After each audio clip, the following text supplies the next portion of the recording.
10ರಿಂದ 15 ದಿನಗಳ ಕಾಲ complete lockdown ಕಠಿಣ ಅಸ್ತ್ರ ಪ್ರಯೋಗಿಸಿರೋ ಸರ್ಕಾರ ಇಂದು ಸಂಜೆಯೇ ಅಧಿಕೃತ ಆದೇಶ ಹೊರಡಿಸುತ್ತಾ ಮೊದಲ ಲಾಕ್ಡೌನ್ ಮಾದರಿಯಲ್ಲೇ ರೂಲ್ಸ್ ಜಾರಿಯಾಗುತ್ತಾ ನೋಡೋಣ ಬೆಂಗಳೂರು ಲಾಕ್ ನ್ಯೂಸ್ ಟಾಪ್ 9 ನಲ್ಲಿ ಕರ್ನಾಟಕದಲ್ಲಿ ಅಬ್ಬರಿಸುತ್ತಿರೋ ಕೊರೋನಾಗೆ ಬ್ರೇಕ್ ಹಾಕಲು 15 ದಿನ ಕಂಪ್ಲೀಟ್ ಲಾಕ್ಡೌನ್ಗೆ ತೀರ್ಮಾನ ಮಾಡಲಾಗಿದೆ. ಸೋಮವಾರದಿಂದ 15 ದಿನಗಳ ಕಾಲ ಕಂಪ್ಲೀಟ್ ಲಾಕ್ಡೌನ್ ಆಗಲಿದ್ದು ಪ್ಯಾಕೇಜ್ ನೆರವು ಮತ್ತಿತರ ವಿಚಾರಗಳು ಹಂತ ಹಂತವಾಗಿ ಜಾರಿಯಾಗಲಿದೆ. ಲಾಕ್ಡೌನ್ ಬಗ್ಗೆ ಅಧಿಕೃತ ಘೋಷಣೆಯೊಂದೇ ಬಾಕಿ ಇದೆ. ಕೊರೋನಾ ನಿಯಂತ್ರಿಸಲು ರಾಜ್ಯ ಸರ್ಕಾರ ಕಠಿಣ ಅಸ್ತ್ರವನ್ನೇ ಪ್ರಯೋಗಿಸುತ್ತಿದೆ. ಮೇ 10ರಿಂದ 15 ದಿನಗಳ ಕಾಲ ಕರ್ನಾಟಕದಲ್ಲಿ ಲಾಕ್ಡೌನ್ ಜಾರಿಯಾಗ್ತಿದೆ. ಲಾಕ್ಡೌನ್ ಬಗ್ಗೆ ಮುಖ್ಯಮಂತ್ರಿ ಬಿಎಸ್ ಯಡಿಯೂರಪ್ಪ ಮಹತ್ವದ ನಿರ್ಧಾರ ಘೋಷಿಸಲಿದ್ದಾರೆ. 15 ದಿನಗಳ ಕಾಲ ಕರ್ನಾಟಕ ಕಂಪ್ಲೀಟ್ ಬಂದ್ ಆಗಲಿದ್ದು ಲಾಕ್ಡೌನ್ ಬಗ್ಗೆ ಸಿಎಂ ಅಧಿಕೃತ ಘೋಷಣೆ ಮಾಡಲಿದ್ದಾರೆ. ಸೋಮವಾರದಿಂದ 15 ದಿನಗಳ ಕಾಲ ಕಂಪ್ಲೀಟ್ ಲಾಕ್ಡೌನ್ ಜಾರಿಯಾಗ್ತಿದ್ದು ಖಡಕ್ ರೂಲ್ಸ್ ಪಾಲಿಸಬೇಕಾಗಿದೆ. ಕಟ್ಟುನಿಟ್ಟಿನ ಲಾಕ್ಡೌನ್ ಬಗ್ಗೆ ಇಂದು ಸಂಜೆಯೇ ಅಧಿಕೃತವಾಗಿ ಸರ್ಕಾರ ಘೋಷಣೆ ಮಾಡಲಿದೆ. ಸಂಜೆ ಸಚಿವರು ಅಧಿಕಾರಿಗಳ ಜೊತೆ ಮುಖ್ಯಮಂತ್ರಿ ಬಿಎಸ್ ಯಡಿಯೂರಪ್ಪರ ಸಭೆ ನಿಗದಿಯಾಗಿದ್ದು ಇದೇ ವೇಳೆ ಲಾಕ್ಡೌನ್ ಬಗ್ಗೆ ಅಧಿಕೃತವಾಗಿ ಘೋಷಿಸುವ ಸಾಧ್ಯತೆ ಇದೆ.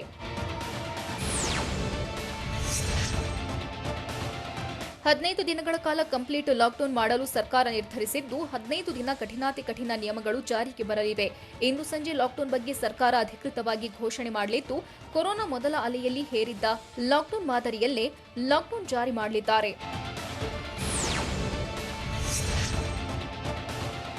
ರಾಜ್ಯದಲ್ಲಿ ಲಾಕ್ಡೌನ್ ಜಾರಿ ಬಗ್ಗೆ ಬೆಳಗ್ಗೆಯೇ ಮುಖ್ಯಮಂತ್ರಿ ಬಿಎಸ್ ಯಡಿಯೂರಪ್ಪ ಸುಳಿವು ನೀಡಿದ್ರು. ಬೆಂಗಳೂರಿನ ಅಣ್ಣಮ್ಮ ದೇವಸ್ಥಾನದಲ್ಲಿ ದೇವಿ ದರ್ಶನ ಪಡೆದ ಬಳಿಕ ಮಾತನಾಡಿದ ಸಿಎಂ, ರಾಜ್ಯದಲ್ಲಿ ಸರಿಯಾಗಿ ಲಾಕ್ಡೌನ್ ಪಾಲನೆ ಮಾಡ್ತಿಲ್ಲ, ಹೀಗಾಗಿ ಬಿಗಿಯಾದ ಕ್ರಮ ಅನಿವಾರ್ಯವಾಗಿದೆ ಅಂತ ಹೇಳಿದ್ರು. ಇದಾದ ಬಳಿಕ ಅಧಿಕಾರಿಗಳು ಸಚಿವರ ಜೊತೆ ಸಭೆ ನಡೆಸಿ ಲಾಕ್ಡೌನ್ ಬಗ್ಗೆ ನಿರ್ಧಾರ ಮಾಡಿದ್ದಾರೆ. ತಜ್ಞರು ಆರೋಗ್ಯ ಸಚಿವ ಸುಧಾಕರ್ ಒತ್ತಾಯಕ್ಕೆ ಮುಖ್ಯಮಂತ್ರಿ ಬಿಎಸ್ ಯಡಿಯೂರಪ್ಪ ಕೊನೆಗೂ ಮಣಿದಿದ್ದಾರೆ. ರಾಜ್ಯದಲ್ಲಿ ಅಬ್ಬರಿಸುತ್ತಿರೋ ಕೊರೋನಾ ನಿಯಂತ್ರಿಸಲು ಮತ್ತೆರಡು ವಾರ ಲಾಕ್ಡೌನ್ ಮಾಡಲೇಬೇಕು ಅಂತ ತಜ್ಞರು ಸುಧಾಕರ್ ಹೇಳಿದ್ರು. ಅಲ್ಲದೆ ಲಾಕ್ಡೌನ್ ಮಾಡದಿದ್ರೆ ಪರಿಸ್ಥಿತಿ ಊಹಿಸಿಕೊಳ್ಳುವುದಕ್ಕೂ ಅಸಾಧ್ಯ ಅಂತ ತಿಳಿಸಿದ್ರು. ಹೀಗಾಗಿ ಕಂಪ್ಲೀಟ್ ಲಾಕ್ಡೌನ್ ಜಾರಿಗೆ ನಿರ್ಧಾರ ಮಾಡಲಾಗಿದೆ. ಸೋಮವಾರದಿಂದ 15 ದಿನ ಬೆಂಗಳೂರು ಸೇರಿದಂತೆ ಇಡೀ ರಾಜ್ಯ ಕಂಪ್ಲೀಟ್ ಬಂದ್ ಆಗಲಿದೆ.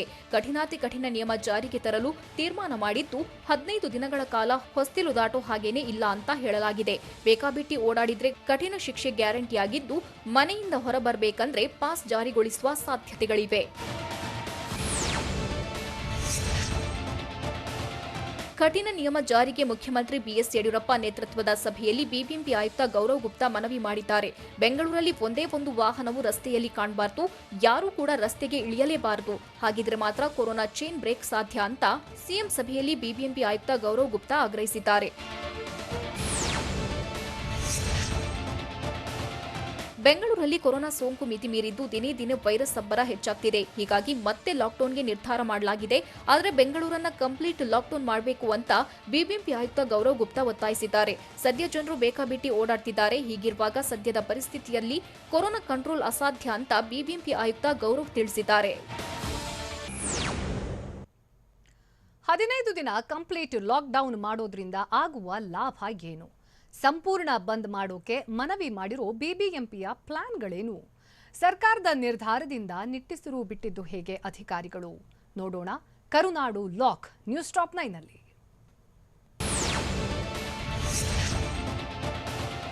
ಇಂದು ಸಂಜೆಯೇ ರಾಜ್ಯಕ್ಕೆ ಅಧಿಕೃತ ಲಾಕ್ಡೌನ್ ಘೋಷಣೆ ಮಾಡೋ ಸಾಧ್ಯತೆಗಳಿವೆ. ಸಂಜೆ ಮುಖ್ಯಮಂತ್ರಿ ಬಿಎಸ್ ಯಡಿಯೂರಪ್ಪರ ಮಹತ್ವದ ಸಭೆಯತ್ತ ರಾಜ್ಯದ ಜನರ ಚಿತ್ತ ನೆಟ್ಟಿದ್ದು ಸಭೆ ಬಳಿಕ ಕರ್ನಾಟಕ ಕಂಪ್ಲೀಟ್ ಲಾಕ್ ಘೋಷಣೆ ಮಾಡ್ತಾರಾ ಅನ್ನೋದು ಕುತೂಹಲ ಮೂಡಿಸಿದೆ. ಇಂದು ಸಂಜೆಯ ಮೀಟಿಂಗ್ ಬಳಿಕ ರಾಜ್ಯದ ಭವಿಷ್ಯ ನಿರ್ಧಾರವಾಗಲಿದ್ದು 15 ದಿನಗಳ ಲಾಕ್ಡೌನ್ ಬಗ್ಗೆ ಅಧಿಕೃತವಾಗಿ ಘೋಷಣೆ ಮಾಡಲಿದ್ದಾರೆ. ಇಡೀ ಕರ್ನಾಟಕವನ್ನ 15 ದಿನ ಲಾಕ್ಡೌನ್ ಮಾಡೋದ್ರಿಂದ ಸೋಂಕು ಕಡಿಮೆಯಾಗುವ ಸಾಧ್ಯತೆಗಳಿವೆ. 15 ದಿನಗಳ ಲಾಕ್ಡೌನ್ ಅವಧಿಯಲ್ಲಿ ಸೋಂಕಿತರ ಸಂಖ್ಯೆ 8 ಲಕ್ಷ ಇರಲಿದೆ. ಜೂನ್ 11ರವರೆಗೆ ಸಕ್ರಿಯ ಸೋಂಕಿತರ ಸಂಖ್ಯೆ 8 ಲಕ್ಷದವರೆಗೆ ಇರಲಿದೆ. ಕಂಪ್ಲೀಟ್ ಲಾಕ್ಡೌನ್ ಮಾಡಿದ್ರೆ ಸೋಂಕಿತರ ಸಂಖ್ಯೆ ಕಡಿಮೆಯಾಗಲಿದೆ. ಹೀಗಾಗಿ ಕಂಪ್ಲೀಟ್ ಲಾಕ್ಡೌನ್ ಮಾಡಲು ಸರ್ಕಾರ ತೀರ್ಮಾನಿಸಿದೆ. ಕೊರೋನಾ ಸೋಮವಾರದಿಂದ ಕರ್ನಾಟಕದಲ್ಲಿ ಹೆಲ್ತ್ ಎಮರ್ಜೆನ್ಸಿ ಶುರುವಾಗಿದೆ. ಹೀಗಾಗಿ ಮತ್ತೆ 15 ದಿನಗಳ ಕಾಲ ಕರ್ನಾಟಕದಲ್ಲಿ ಕಂಪ್ಲೀಟ್ ಲಾಕ್ ಆಗಲಿದೆ. ರಾಜ್ಯದಲ್ಲಿ ಸದ್ಯ ಇರುವ 14 ದಿನಗಳ ಲಾಕ್ಡೌನ್ ಸಂಪೂರ್ಣ ಫೇಲ್ ಆಗಿದ್ದು, ಜನರು ಬೇಕಾಬಿಟ್ಟಿ ಓಡಾಡ್ತಿರೋದ್ರಿಂದಾಗಿ ಸೋಂಕು ಮತ್ತಷ್ಟು ಹೆಚ್ಚಳವಾಗ್ತಿದೆ. ಹೀಗಾಗಿ ಒತ್ತಡ ಹೆಚ್ಚಾಗ್ತಿದ್ದಂತೆ ಕರ್ನಾಟಕದಲ್ಲಿ ಟೈಟ್ ಲಾಕ್ಡೌನ್ಗೆ ನಿರ್ಧಾರ ಮಾಡಲಾಗಿದೆ.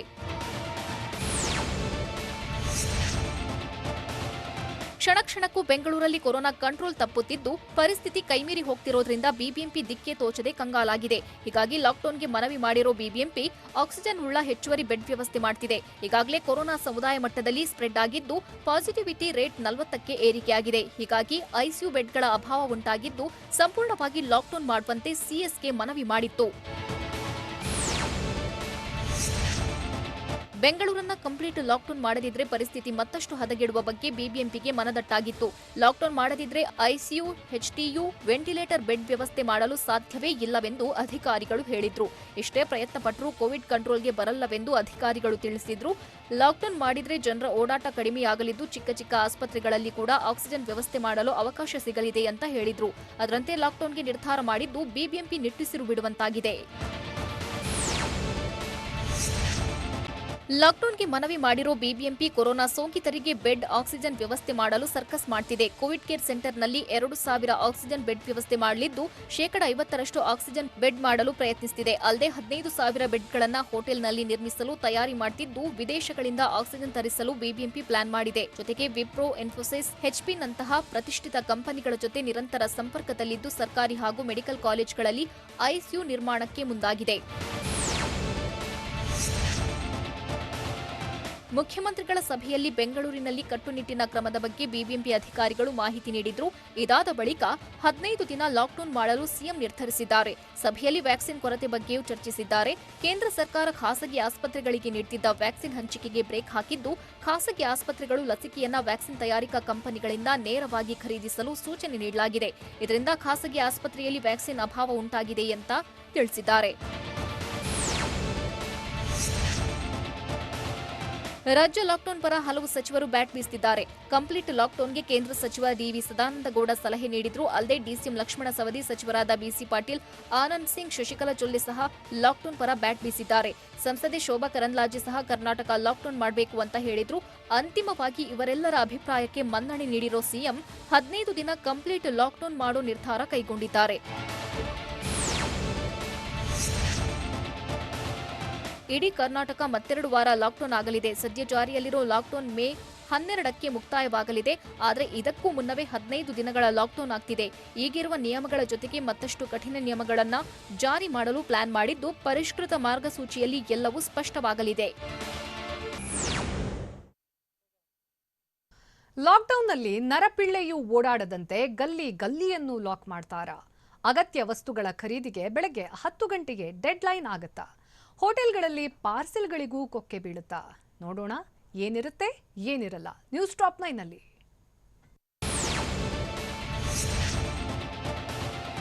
ಮೇ 10ರಿಂದಲೇ ಕರುನಾಡಿನ ಗಲ್ಲಿ ಗಲ್ಲಿಯೂ ಕಂಪ್ಲೀಟ್ ಲಾಕ್ ಆಗಲಿದೆ. 15 ದಿನಗಳ ಕಾಲ ಸಂಪೂರ್ಣ ಲಾಕ್ಡೌನ್ ಜಾರಿಗೆ ಬರಲಿದ್ದು, ನರಪಿಳ್ಳೆಯೂ ಓಡಾಡದಂತೆ ಗಲ್ಲಿ ಗಲ್ಲಿಯನ್ನ ಲಾಕ್ ಮಾಡಲು ತೀರ್ಮಾನ ಮಾಡಲಾಗಿದೆ. ಬೆಂಗಳೂರಲ್ಲಿ ಒಂದೇ ಒಂದು ವಾಹನವು ರಸ್ತೆಗಿಳಿಯದಂತೆ ಲಾಕ್ ಮಾಡಲಿದ್ದು, ಎಲ್ಲವೂ ಬಂದ್ ಆಗಲಿದೆ.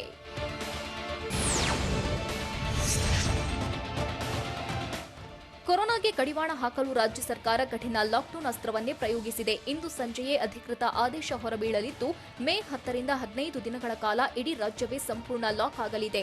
ಸದ್ಯ ಅಗತ್ಯ ಸೇವೆ, ಕಟ್ಟಡ ನಿರ್ಮಾಣ ಹಾಗೂ ಕೃಷಿಗೆ ಮಾತ್ರ ಅವಕಾಶವಿದೆ. ಆದರೆ ಕಟ್ಟಡ ಕಾಮಗಾರಿಗೆ ನಿರ್ಬಂಧ ವಿಧಿಸುವ ಸಾಧ್ಯತೆಗಳಿದ್ದು, ರಾಜ್ಯಾದ್ಯಂತ ಉಳಿದೆಲ್ಲ ಸೇವೆಗಳು ಸಂಪೂರ್ಣವಾಗಿ ಬಂದ್ ಆಗಲಿದೆ.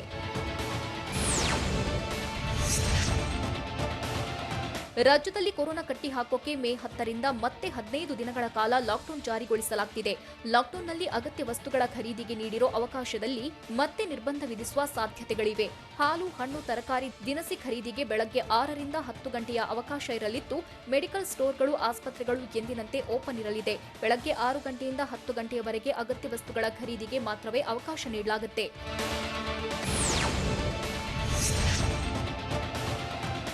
ಲಾಕ್ಡೌನ್ ವೇಳೆ ಅಗತ್ಯ ವಸ್ತುಗಳ ಖರೀದಿಗೆ ಬೆಳಗ್ಗೆ 4 ಗಂಟೆಯ ರಿಲೀಫ್ ನೀಡಿದೆ.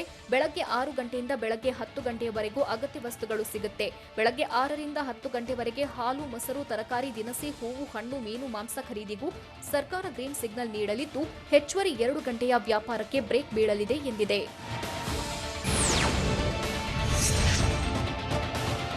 ಕೊರೋನಾ ಚೈನ್ ಬ್ರೇಕ್ ಮಾಡೋಕೆ ರಾಜಧಾನಿ ಬೆಂಗಳೂರು ಸೇರಿ ಕರುನಾಡನ್ನ ಮತ್ತೆ 15 ದಿನಗಳ ಕಾಲ ಲಾಕ್ಡೌನ್ ಮಾಡಲಾಗ್ತಿದೆ.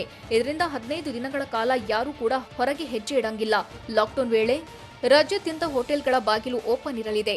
ಹೋಟೆಲ್, ದರ್ಶಿನಿ ಲಾಕ್ಡೌನ್ ವೇಳೆ ತೆರೆದಿರಲಿವೆ. ಆದರೆ ಸದ್ಯ ಪಾರ್ಸೆಲ್ಗೆ ನೀಡಿರೋ ಅವಕಾಶಕ್ಕೆ ಬ್ರೇಕ್ ನೀಡಲಿದ್ದು, ಡೆಲಿವರಿಗೆ ಮಾತ್ರ ಅವಕಾಶ ನೀಡುವ ಸಾಧ್ಯತೆಗಳಿವೆ.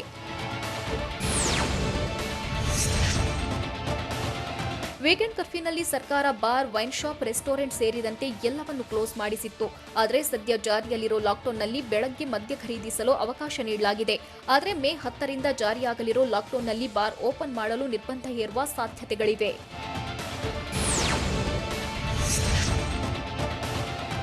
ಬೆಂಗಳೂರು ಸೇರಿ ಕರುನಾಡು ಮೇ 10ರಿಂದ ಕಂಪ್ಲೀಟ್ ಲಾಕ್ ಆಗಲಿದೆ. ಆದರೆ ಲಾಕ್ಡೌನ್ ವೇಳೆ ಇ-ಕಾಮರ್ಸ್, ಹೋಮ್ ಡೆಲಿವರಿಗೆ ಅವಕಾಶ ನೀಡುವ ಸಾಧ್ಯತೆಗಳಿವೆ. ಅಲ್ಲದೆ ಕರುನಾಡಿನಾದ್ಯಂತ ಪೆಟ್ರೋಲ್ ಬಂಕ್ಗಳು, bank, ATM, insurance company, security agency ಎಂದಿನಂತೆ ಇರಲಿದೆ. ಅಗತ್ಯ ಸೇವೆಗಳನ್ನು ಹೊರತುಪಡಿಸಿ ಇನ್ನುಳಿದ ಯಾವುದೇ ಸೇವೆ ಇರುವುದಿಲ್ಲ.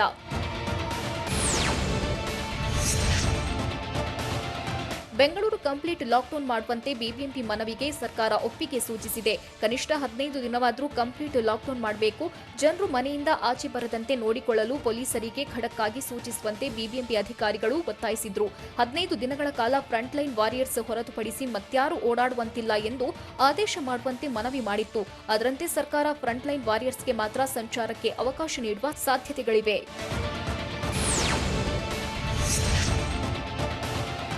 ಅದ್ದೂರಿ ಮದುವೆ ಕನಸಿಗೂ ಕೊರೋನಾ ಕೊಳ್ಳಿ ಇಟ್ಟಿದೆ. ಮದುವೆಯಲ್ಲಿ ಸದ್ಯ ಕೇವಲ 50 ಮಂದಿಗಷ್ಟೇ ಅವಕಾಶ ಮಾಡಿಕೊಡಲಾಗಿದ್ದು, ಮದುವೆಯಲ್ಲಿ ಕೊರೋನಾ ನಿಯಮ ಪಾಲಿಸುವಂತೆ ಸೂಚಿಸಲಾಗಿದೆ. ಆದರೆ ಮದುವೆಗೆ ಸರ್ಕಾರ ಮತ್ತಷ್ಟು ನಿಯಮಗಳನ್ನು ಜಾರಿಗೊಳಿಸಲಿದ್ದು, ಮತ್ತಷ್ಟು ಕಡಿಮೆ ಜನರು ಭಾಗಿಯಾಗಲು ಸೂಚಿಸುವ ಸಾಧ್ಯತೆಗಳಿವೆ. ಲಾಕ್ಡೌನ್ನ ಪರಿಷ್ಕೃತ ಮಾರ್ಗಸೂಚಿಗೆ ಸಿದ್ಧತೆ ನಡೆಸ್ತಾ ಇರೋದು ಯಾರು? ಆಟೋ, ಟ್ಯಾಕ್ಸಿ ಜೊತೆ ರೈಲು ಸಂಚಾರವು ಬಂದ್ ಆಗುತ್ತಾ? ಗಾರ್ಮೆಂಟ್ಸ್ಗಳಿಗೆ ಕಂಪ್ಲೀಟ್ ಆಗಿ ಬೀಗ ಬೀಳುತ್ತಾ? ನೋಡೋಣ ಖಡಕ್ ರೂಲ್ಸ್ ನ್ಯೂಸ್ ಟಾಪ್ 9ನಲ್ಲಿ. ಕೊರೋನಾ ನಿಯಂತ್ರಣಕ್ಕೆ ಮೇ 10ರಿಂದ 15 ದಿನಗಳ ಕಾಲ ಕಂಪ್ಲೀಟ್ ಲಾಕ್ಡೌನ್ ಜಾರಿಯಾಗ್ತಿದೆ. ಸದ್ಯ ಜಾರಿಯಲ್ಲಿರೋ ಲಾಕ್ಡೌನ್ನಲ್ಲಿ ಹಲವು ವಿನಾಯಿತಿಗಳನ್ನು ನೀಡಲಾಗಿದೆ. ಆದರೆ ಮೇ 10ರಿಂದ ಜಾರಿಯಾಗಲಿರೋ ಲಾಕ್ಡೌನ್ನಲ್ಲಿ ಸದ್ಯದ ಎಲ್ಲಾ ವಿನಾಯಿತಿಗಳನ್ನು ರದ್ದುಪಡಿಸುವ ಸಾಧ್ಯತೆಗಳಿವೆ. ಲಾಕ್ಡೌನ್ಗೆ ಪ್ರತ್ಯೇಕ ಮಾರ್ಗಸೂಚಿಯನ್ನ ಮುಖ್ಯ ಕಾರ್ಯದರ್ಶಿ ರವಿಕುಮಾರ್ ರಿಲೀಸ್ ಮಾಡಲಿದ್ದಾರೆ.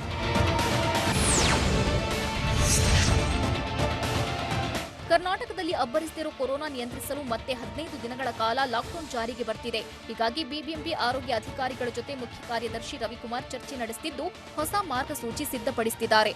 ಅಧಿಕಾರಿಗಳ ಜೊತೆ ಚರ್ಚಿಸಿ ಹೊಸ ಮಾರ್ಗಸೂಚಿಗೆ ಸಿದ್ಧತೆ ನಡೆಸಿದ್ದು, ಪ್ರತ್ಯೇಕವಾಗಿ ಮಾರ್ಗಸೂಚಿ ಬಿಡುಗಡೆ ಮಾಡಲಿದ್ದಾರೆ.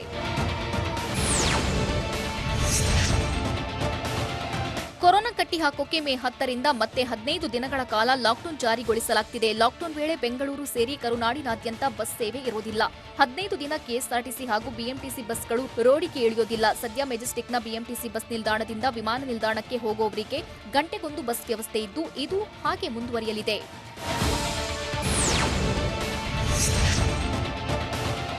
ಬೆಂಗಳೂರು ಸೇರಿ ಇಡೀ ಕರುನಾಡಿನಲ್ಲಿ ಮೇ 10ರಿಂದ ಕಠಿಣ ಲಾಕ್ಡೌನ್ ಜಾರಿಯಾಗ್ತಿದೆ. ಹೀಗಾಗಿ ರಾಜ್ಯಾದ್ಯಂತ ಮತ್ತಷ್ಟು ಟೈಟ್ ರೂಲ್ಸ್ ಜಾರಿಯಲ್ಲಿರಲಿದೆ.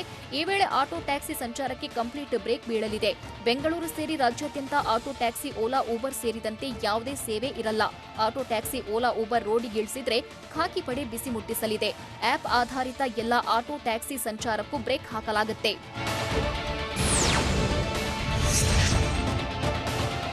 ಬೆಂಗಳೂರು ಸೇರಿ ಇಡೀ ಕರುನಾಡಲ್ಲಿ ಮತ್ತೆ ಕಠಿಣ ಲಾಕ್ಡೌನ್ ಜಾರಿಯಾಗ್ತಿದ್ದು, 15 ದಿನಗಳ ಕಾಲ ಕರುನಾಡೇ ಸ್ತಬ್ಧವಾಗಲಿದೆ. ಸದ್ಯ ಗಾರ್ಮೆಂಟ್ಸ್ಗಳಲ್ಲಿ 50% ಉದ್ಯೋಗಿಗಳನ್ನು ಬಳಸಿಕೊಂಡು ಕಾರ್ಯನಿರ್ವಹಣೆಗೆ ಸಮ್ಮತಿ ನೀಡಲಾಗಿದೆ.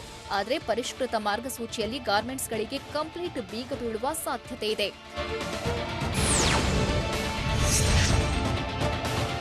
ಕೊರೋನಾ ಕಂಟ್ರೋಲ್ ತಪ್ಪಿದ್ದು ಮಾರಿ ಕಟ್ಟಿ ಹಾಕೋಕೆ ಮತ್ತೆ ಲಾಕ್ಡೌನ್ ಜಾರಿಗೊಳಿಸಲಾಗುತ್ತಿದೆ. ಆದರೆ ರಾಜ್ಯದೊಳಗೆ ಗೂಡ್ಸ್ ವಾಹನಗಳ ಸಂಚಾರಕ್ಕೆ ಯಾವುದೇ ಅಡ್ಡಿ ಇಲ್ಲ. ವೈದ್ಯಕೀಯ ಸೇವೆಯ ವಾಹನಗಳು, ಫ್ರಂಟ್ಲೈನ್ ವಾರಿಯರ್ಸ್ ವಾಹನಗಳನ್ನು ಬಿಟ್ಟು ಉಳಿದಂತೆ ಎಲ್ಲಾ ವಾಹನಗಳ ಓಡಾಟಕ್ಕೆ ಸಂಪೂರ್ಣ ನಿರ್ಬಂಧ ವಿಧಿಸಲಾಗುತ್ತೆ.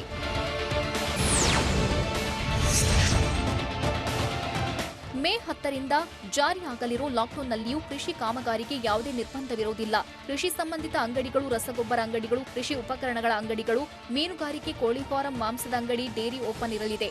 ಆದರೆ ಕಟ್ಟಡ ಕಾಮಗಾರಿ ಬಗ್ಗೆ ಇನ್ನಷ್ಟೇ ಅಧಿಕೃತ ಮಾಹಿತಿ ಹೊರಬೀಳಲಿದೆ.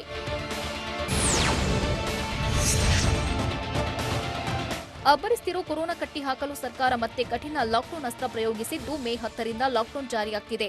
ಲಾಕ್ಡೌನ್ನಲ್ಲಿ ಅಂತರ್ ಜಿಲ್ಲಾ ಸಂಚಾರಕ್ಕೆ ಸಂಪೂರ್ಣವಾಗಿ ಬ್ರೇಕ್ ಬೀಳುವ ಸಾಧ್ಯತೆಗಳಿವೆ. ವೈದ್ಯಕೀಯ ಸೇವೆ, ಕೊರೋನಾ ಫ್ರಂಟ್ಲೈನ್ ವಾರಿಯರ್ಸ್ ಸಂಚಾರಕ್ಕೆ ಮಾತ್ರ ಒಪ್ಪಿಗೆ ನೀಡುವ ಸಾಧ್ಯತೆ ಇದ್ದು, ಸಂಚಾರ ಸಂಪೂರ್ಣ ಬಂದ್ ಆಗಲಿದೆ.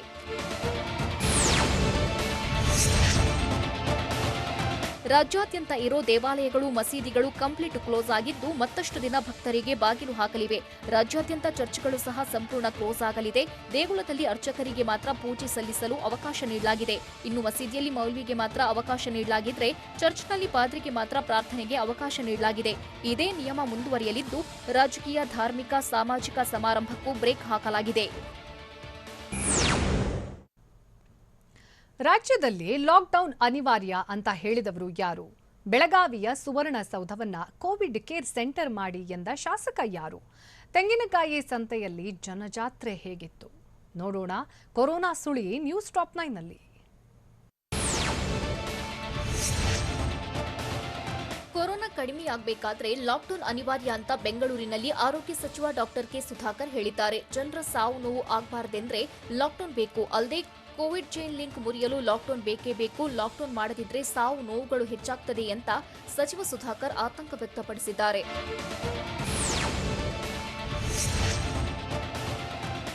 ಲಾಕ್ಡೌನ್ ಬೇಕೆಂದು ಆರೋಗ್ಯ ಇಲಾಖೆ ಬಲವಾಗಿ ಹೇಳುತ್ತೆ ಅಂತ ಸಚಿವ ಸುಧಾಕರ್ ಹೇಳಿದ್ದಾರೆ. ಲಾಕ್ಡೌನ್ ಮಾಡುವಂತೆ ಸ್ಥಳೀಯವಾಗಿಯೂ ಒತ್ತಡ ಬರ್ತಿದ್ದು, ತಜ್ಞರು ಕೂಡ ಲಾಕ್ಡೌನ್ ಮಾಡುವಂತೆ ಹೇಳಿದ್ದಾರೆ. ಹೀಗಾಗಿ ರಾಜ್ಯದಲ್ಲಿ ಲಾಕ್ಡೌನ್ ಮಾಡುವುದು ಅನಿವಾರ್ಯ ಎಂದು ಸುಧಾಕರ್ ತಿಳಿಸಿದ್ದಾರೆ. ಬೆಳಗಾವಿಯಲ್ಲಿ ಕೊರೋನಾ ಹೆಚ್ಚಾಗ್ತಿರೋದ್ರಿಂದ ಸುವರ್ಣಸೌಧವನ್ನ ಕೋವಿಡ್ ಕೇರ್ ಸೆಂಟರ್ ಮಾಡಿ ಎಂದು ಸಿಎಂ ಬಿಎಸ್ವೈಗೆ ಶಾಸಕಿ ಅಂಜಲಿ ನಿಂಬಾಳ್ಕರ್ ಪತ್ರ ಬರೆದಿದ್ದಾರೆ. ಬೆಳಗಾವಿ ಜಿಲ್ಲೆಯಲ್ಲಿ ಕೊರೋನಾ ಕೇಸ್ಗಳು ಹೆಚ್ಚಾಗ್ತಿವೆ. ಬೆಡ್ ಸಿಗದೆ ಕೊರೋನಾ ಸೋಂಕಿತರು ಸಾಯ್ತಿದ್ದಾರೆ. ಆದರೆ 2 ವರ್ಷದಿಂದ ಅಧಿವೇಶನ ನಡೆಯದಿದ್ರೂ ನಿರ್ವಹಣೆಗಾಗಿ ಕೋಟ್ಯಂತರ ರೂಪಾಯಿ ಖರ್ಚು ಮಾಡ್ತಿದ್ದೀರಿ. ಹೀಗಾಗಿ ಕೋವಿಡ್ ಕೇರ್ ಸೆಂಟರ್ ಮಾಡಿದ್ರೆ ಸಾವಿರಾರು ಸೋಂಕಿತರಿಗೆ ಚಿಕಿತ್ಸೆ ನೀಡಬಹುದು ಎಂದು ಪತ್ರದಲ್ಲಿ ಅಂಜಲಿ ನಿಂಬಾಳ್ಕರ್ ಸಲಹೆ ನೀಡಿದ್ದಾರೆ.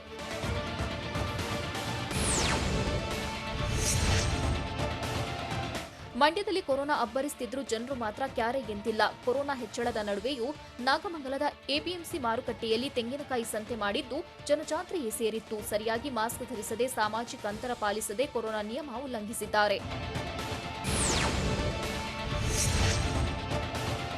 ತೋಟದ ಕೆಲಸಕ್ಕೆ ಹಾಸನದ ಸಕಲೇಶಪುರಕ್ಕೆ 50ಕ್ಕೂ ಹೆಚ್ಚು ಅಸ್ಸಾಂ ಮೂಲದ ಕಾರ್ಮಿಕರು ಬಂದಿದ್ದಾರೆ.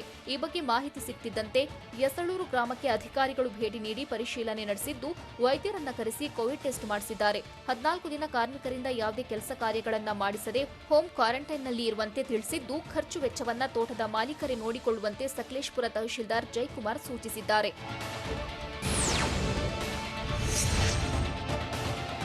ಕೊಪ್ಪಳದಲ್ಲಿ ದಿನೇ ದಿನೇ ಕೊರೋನಾ ಸೋಂಕಿನ ಆರ್ಭಟ ಹೆಚ್ಚಾಗ್ತಿದೆ. ಹೀಗಾಗಿ ಗವಿಮಠದಲ್ಲಿ ಕೋವಿಡ್ ಕೇರ್ ಸೆಂಟರ್ ತೆರೆಯಲು ಸಿದ್ದೇಶ್ವರ ಶ್ರೀಗಳು ತೀರ್ಮಾನ ಮಾಡಿದ್ದಾರೆ. ರಾಜ್ಯದಲ್ಲಿ ಸಂಕಷ್ಟ ಕಾಲದಲ್ಲಿ ಸಹಕಾರ ನೀಡಿದ ಸಿದ್ದೇಶ್ವರ ಶ್ರೀಗಳಿಗೆ ಸಾಮಾಜಿಕ ಜಾಲತಾಣದ ಮೂಲಕ ಕೊಪ್ಪಳ ಜಿಲ್ಲಾ ಉಸ್ತುವಾರಿ ಸಚಿವ ಬಿಸಿ ಪಾಟೀಲ್ ಧನ್ಯವಾದ ತಿಳಿಸಿದ್ದಾರೆ.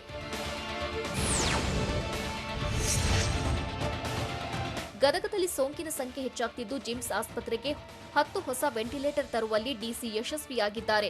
ಗದಗ ಜಿಮ್ಸ್ ಆಸ್ಪತ್ರೆಯಲ್ಲಿ ವೆಂಟಿಲೇಟರ್ ಕೊರತೆ ಇದ್ದಿದ್ದರಿಂದ ಗಂಭೀರ ಸ್ವರೂಪದ ಸೋಂಕಿತರು ಬಂದರೆ ಚಿಕಿತ್ಸೆಗೆ ಪರದಾಡುವ ಸ್ಥಿತಿ ಉಂಟಾಗಿತ್ತು. ಹೀಗಾಗಿ 10 ವೆಂಟಿಲೇಟರ್ ತರಲಾಗಿದ್ದು, ಮೊದಲಿಗೆ ಇದ್ದ ಆತಂಕ ದೂರವಾಗಿದೆ ಎಂದು ಟಿವಿ9ಗೆ ಗದಗ ಡಿಸಿ ಸುಂದರೇಶ್ ಬಾಬು ತಿಳಿಸಿದ್ದಾರೆ.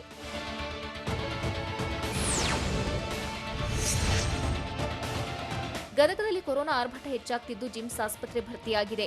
ಐಸಿಯು ಸೇರಿದಂತೆ 350 ಆಕ್ಸಿಜನ್ ಬೆಡ್ಗಳು ಫುಲ್ ಆಗಿದ್ದು, ಕೇವಲ 30 ಆಕ್ಸಿಜನ್ ಬೆಡ್ಗಳು ಮಾತ್ರ ಖಾಲಿ ಇದೆ. ಹೀಗಾಗಿ ಮತ್ತೆ 50 ಹೆಚ್ಚುವರಿ ಬೆಡ್ ವ್ಯವಸ್ಥೆ ಮಾಡಲು ಜಿಮ್ಸ್ಗೆ ಜಿಲ್ಲಾಧಿಕಾರಿ ಸುರೇಶ್ ಬಾಬು ಸೂಚನೆ ನೀಡಿದ್ದಾರೆ. ಶಿರಹಟ್ಟಿ, ರೋಣ, ಮುಂಡರಗಿ, ನರಗುಂದ ತಾಲೂಕು ಆಸ್ಪತ್ರೆಗಳಲ್ಲಿ ಆಕ್ಸಿಜನ್ ಉಳ್ಳ 50 ಹಾಸಿಗೆ ವ್ಯವಸ್ಥೆ ಇದ್ದು, 30 ರಿಂದ 40 ಸೋಂಕಿತರು ಚಿಕಿತ್ಸೆ ಪಡೆದಿದ್ದಾರೆ. ಹೀಗಾಗಿ ಸೀರಿಯಸ್ ಇದ್ರೆ ಮಾತ್ರ ಜಿಮ್ಸ್ ಆಸ್ಪತ್ರೆಗೆ ಕಳುಹಿಸಿಕೊಡುವಂತೆ ಜಿಲ್ಲಾಧಿಕಾರಿ ಸೂಚನೆ ನೀಡಿದ್ದಾರೆ.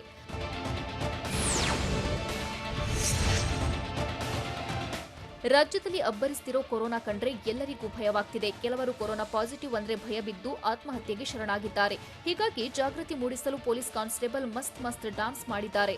ದೇವನ ಹಳಹಳ್ಳಿ ಸಂಚಾರಿ ಪೊಲೀಸ್ ಸಿಬ್ಬಂದಿ ಪುಟ್ಟರಾಜುಗೆ ಕೊರೋನಾ ಪಾಸಿಟಿವ್ ಬಂದಿದ್ದು ಮನೆಯಲ್ಲೇ ಕ್ವಾರಂಟೈನ್ ಆಗಿದ್ದಾರೆ. ಇದೇ ವೇಳೆ ಸೋಂಕಿತರಿಗೆ ಆತ್ಮಸ್ಥೈರ್ಯ ತುಂಬಲು ಮಗಳ ಜೊತೆ ಡ್ಯಾನ್ಸ್ ಮಾಡಿದ್ದಾರೆ.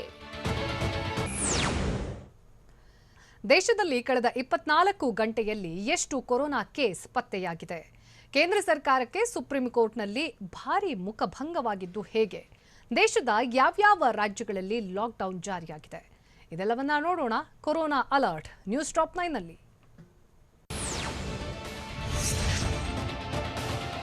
ದೇಶದಲ್ಲಿ ಕಳೆದ 24 ಗಂಟೆ ಅವಧಿಯಲ್ಲಿ 4,14,030 ಕೊರೋನಾ ಕೇಸ್ಗಳು ದೃಢಪಟ್ಟಿವೆ. ಸತತ 2ನೇ ದಿನವೂ ದೇಶದಲ್ಲಿ ಕೊರೋನಾ ಕೇಸ್ಗಳು 4 ಲಕ್ಷದ ಗಡಿ ದಾಟಿವೆ. ದೇಶದಲ್ಲಿ ಕಳೆದ 24 ಗಂಟೆ ಅವಧಿಯಲ್ಲಿ ಕೊರೋನಾದಿಂದ 3,919 ಮಂದಿ ಪ್ರಾಣ ಕಳೆದುಕೊಂಡಿದ್ದಾರೆ.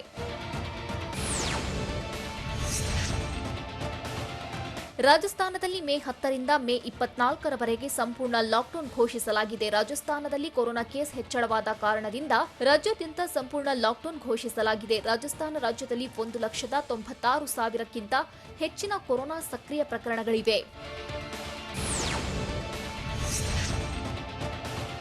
ದೇಶದ ಬಹುತೇಕ ರಾಜ್ಯಗಳಲ್ಲಿ ಈಗಾಗಲೇ ಲಾಕ್ಡೌನ್ ಜಾರಿಗೊಳಿಸಲಾಗಿದೆ. Lockdown, mini lockdown, tough rules ಹೆಸರಿನಲ್ಲಿ ರಾಜ್ಯ ಸರ್ಕಾರಗಳೇ ತಮ್ಮ ರಾಜ್ಯಗಳ ವ್ಯಾಪ್ತಿಯಲ್ಲಿ ಲಾಕ್ಡೌನ್ ಜಾರಿಗೊಳಿಸಿವೆ. ಬಹುತೇಕ ರಾಜ್ಯಗಳಲ್ಲಿ ಕೊರೋನಾ ಕೇಸ್ ಹೆಚ್ಚಳವಾಗುತ್ತಿರುವುದರಿಂದ ರಾಜ್ಯ ಸರ್ಕಾರಗಳೇ ಕೇಂದ್ರ ಸರ್ಕಾರದ ಆದೇಶಕ್ಕೆ ಕಾಯದೆ ಲಾಕ್ಡೌನ್ ಜಾರಿಗೊಳಿಸಿವೆ.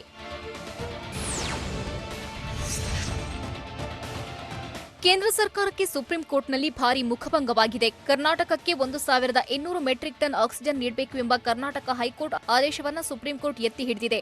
ಅಲ್ಲದೆ ಕರ್ನಾಟಕದ ಜನ ತತ್ತರಿಸುವಂತೆ ಮಾಡಲ್ಲ ಅಂತ ಸುಪ್ರೀಂ ಕೋರ್ಟ್ ತಿಳಿಸಿದೆ. ಹೈಕೋರ್ಟ್ ಆದೇಶದಲ್ಲಿ ನಾವು ಮಧ್ಯಪ್ರವೇಶ ಮಾಡೋದಿಲ್ಲ, ಸೂಕ್ತ ಪ್ರಕರಣದಲ್ಲಿ ಮಾತ್ರ ಮಧ್ಯಪ್ರವೇಶ ಮಾಡ್ತೇವೆ. ಹೈಕೋರ್ಟ್ ಸರಿಯಾಗಿ ಬೇಡಿಕೆ ಪರಿಶೀಲಿಸಿ ಆದೇಶ ನೀಡಿದೆ ಅಂತ ಸರ್ವೋಚ್ಚ ನ್ಯಾಯಾಲಯ ತಿಳಿಸಿದೆ.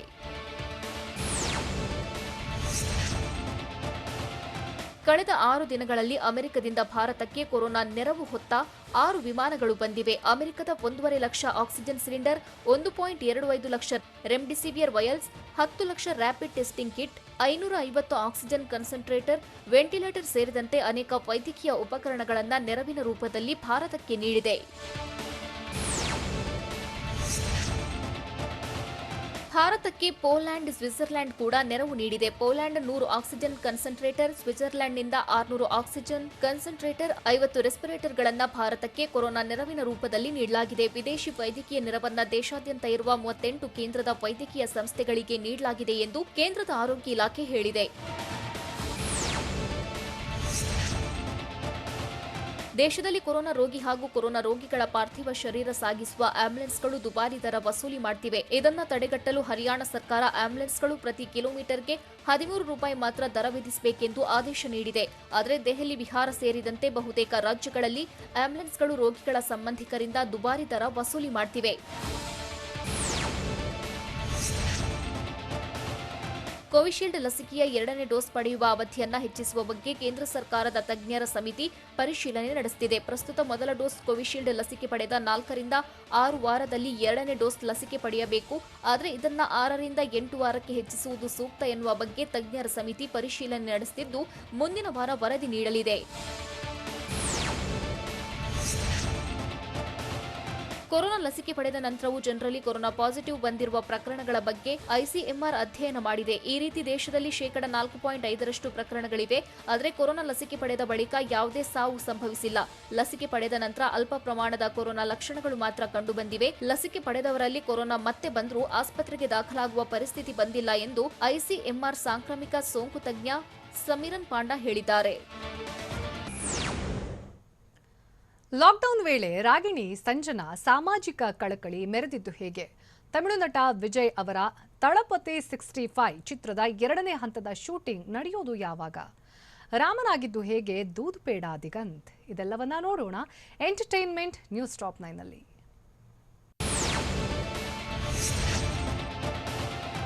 ಲಾಕ್ಡೌನ್ನಿಂದಾಗಿ ಬಡವರು ಸಂಕಷ್ಟಕ್ಕೆ ಸಿಲುಕಿದ್ದಾರೆ. ಹೀಗಾಗಿ ನಟಿ ರಾಗಿಣಿ ಮತ್ತು ಸಂಜನಾ ಗಲ್ರಾನಿ ಫೀಲ್ಡ್ಗೆ ಇಳಿದಿದ್ದಾರೆ. ನಿತ್ಯವೂ ಅನ್ನದಾನಕ್ಕೆ ಮುಂದಾಗಿದ್ದು ದುಡಿಮೆ ಇಲ್ಲದೆ ಊಟಕ್ಕೆ ಕಷ್ಟಪಡ್ತಿರೋರನ್ನ ಗುರುತಿಸಿ ಊಟ ಹಂಚುತ್ತಿದ್ದಾರೆ. ತಮಿಳು ನಟ ವಿಜಯ್ ಸದ್ಯ ತಲಪತಿ 65 ಸಿನಿಮಾದಲ್ಲಿ ಬ್ಯುಸಿಯಾಗಿದ್ರು. ಚಿತ್ರದ ಮೊದಲ ಹಂತದ ಚಿತ್ರೀಕರಣ ಈಗಾಗಲೇ ಮಾಡಿ ಮುಗಿಸಲಾಗಿದೆ. ಆದರೆ ಎರಡನೇ ಹಂತದ ಚಿತ್ರೀಕರಣಕ್ಕೆ ಕೊರೋನಾ ಅಡ್ಡಗಾಲು ಹಾಕಿದೆ. ಹೀಗಾಗಿ ಮುಂದಿನ ತಿಂಗಳು ಮಾಡಬೇಕಿದ್ದ ಚಿತ್ರೀಕರಣ ಮತ್ತೆ ಮುಂದೂಡಲಾಗಿದೆ.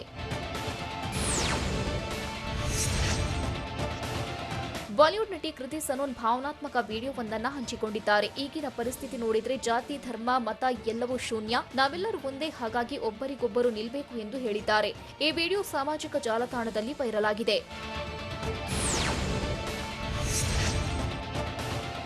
ನಟ ದಿಗಂತ್ ಹಿಂದಿಯಲ್ಲಿ ಈಗ ಹೊಸ ಪಯಣ ಶುರು ಮಾಡಿದ್ದು ರಾಮನ ಅವತಾರ ತಾಳಿದ್ದಾರೆ.